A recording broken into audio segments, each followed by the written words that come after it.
Oznámenie číslo 5278. 21.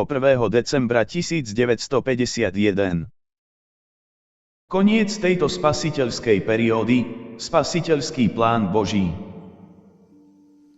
Postavil som pred vás jeden cieľ a dal som vám ku tomu určité časové obdobie, počas ktorého ste vy, ľudia, mohli tento cieľ dosiahnuť.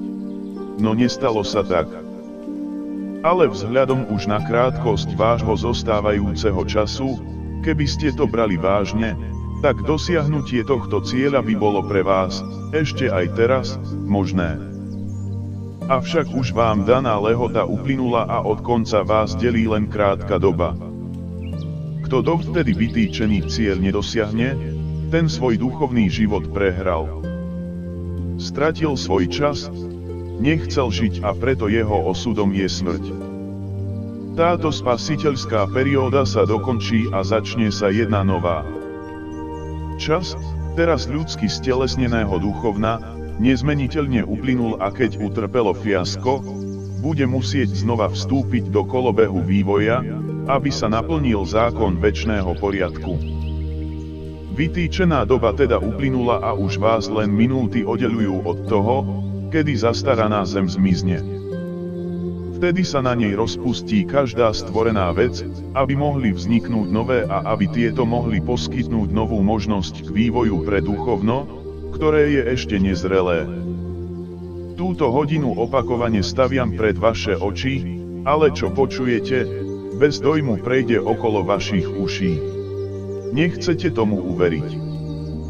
Ale vaša neviera ma neodradí od naplnenia môjho večného plánu, ale ma to nabáda, aby som vám posielal stále rozhodnejšie znamenia, aby sa vám koniec zdal uveriteľnejší.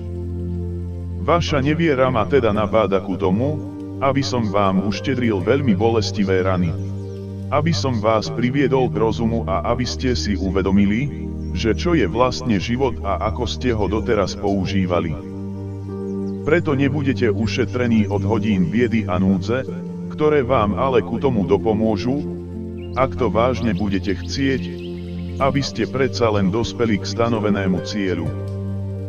Badateľným spôsobom vám pomôžem a dám vám silu, ale nech ma vaše srdce volá o pomoc, aby sa vaša vôľa stala zjavnou. Všetko viem a aj chcem pre vás urobiť, aby ste dospeli k spaseniu, ale môj večný spasiteľský plán nemôžem zničiť. Všetko musí prebiehať podľa večného zákona poriadku, čo znamená jeden stanovený čas, ktorý je teraz na konci. Duchovná kvalita ľudí sa už dávno nachádza na hlbokom dne, čo jednoznačne určuje, aby bola tu na zemi ukončená jedna éra. Ale kvôli slabým a nerozhodným ešte stále odsúvam ten čas, aby som si ich získal, kým ešte celé časové obdobie neuplynie. No keď sa už vyčerpajú všetky možnosti, potom už každý jeden človek bude musieť znášať následky svojho zamerania a postoja voči mne a vtedy už začne môj súd, pričom každý dostane taký osud, aký si zaslúži. Buď večné šťastie, alebo zatratenie. Buď život na novej zemi v jej pôvodnom rajskom stave, alebo znova vyhnanstvo, čiže rozklad duše a jej opätovné vnorenie, spojenie a obalenie hmotou, a to na nekonečne dlhú dobu v nových svetoch stvorenia. Amen.